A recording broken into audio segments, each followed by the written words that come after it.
Indians love taking care of family and keeping tabs on them. The more extended the family, more the stories and anecdotes. What would be Indian weddings without the family troops arriving?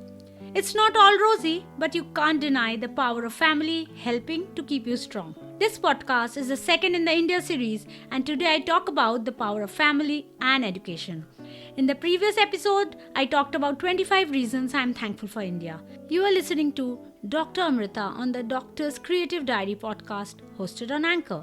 I give information, take interviews, and share inspiration about my life as a doctor and a creative entrepreneur. And here's the show. When I was growing up, my father's varied business interests often put our family's financial logbook in the red. Our blessings came in the form of our maternal uncles, who were forever there, not only support us in our educational pursuits, but every other way. My mom was a bit different. She was a working woman, which was why she understood things about financial independence which few do. I'm talking about India in the 80s when working women had no perks at all. I had three things instilled in me: study hard, get a good job, live life debt-free. India was still full of hope and good cheer. Corruption, if present, was not so blatantly exposed. At least that's what I thought. The social media phenomena was still in the making. The family was everything, and it still is for me. Education is the biggest blessing and the only way to a meaningful life. That's what I think. I am talking about both mainstream education and that which we get by reading things other than textbooks. I was never told I can't dream because I was a girl. My mom told me to study hard and pray all the time. I tried to make it fun. There's really no other way than learning and asking God for his or her blessing. I often hear people complain about the study pressure and competitiveness at schools. I believe all children need to learn. Most often, that doesn't happen easily. Because of the school teacher-student ratio, many places, teachers can't really give the individual care that students need. So what happens is they get scared. Parents get upset. But life is rarely easy. The less we learn, less we can cope with challenges. All the subjects we learn at school go a long way in making us think out of the box. You should never miss the forest while staring at a tree. India is a country with a soul. That's why people come here to meditate. The West is suffering from the loss of family structure, where there's no one to share your sadness with. What's worse, you have no one to share your joys with either. India has the best of both worlds. We love our families. Even when we don't get along, we do try. We also believe in higher powers guiding our way.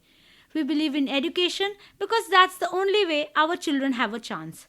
Subsidized cost of education in premier government institutions is possible only in India.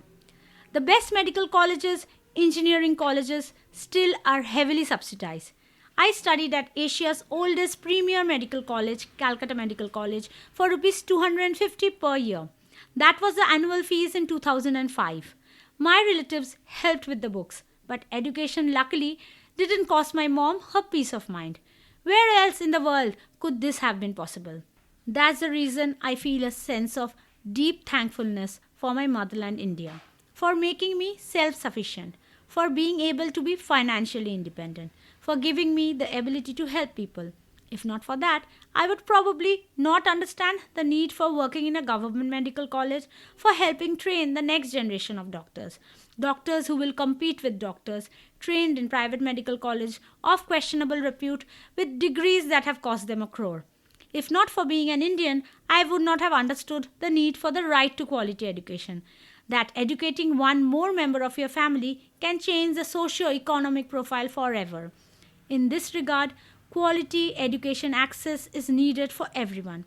That's the kind of equality which takes countries ahead. But if merit is compromised, then society will implode.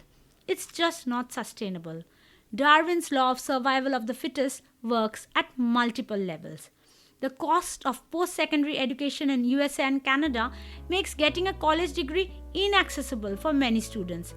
Outstanding student credit debts in the United States totals in trillions. If this was the case in India, many like me would never have made it as a doctor, debt-free. This is Dr. Amrita, and you are listening to to the Doctor's Creative Diary podcast hosted only on Anchor.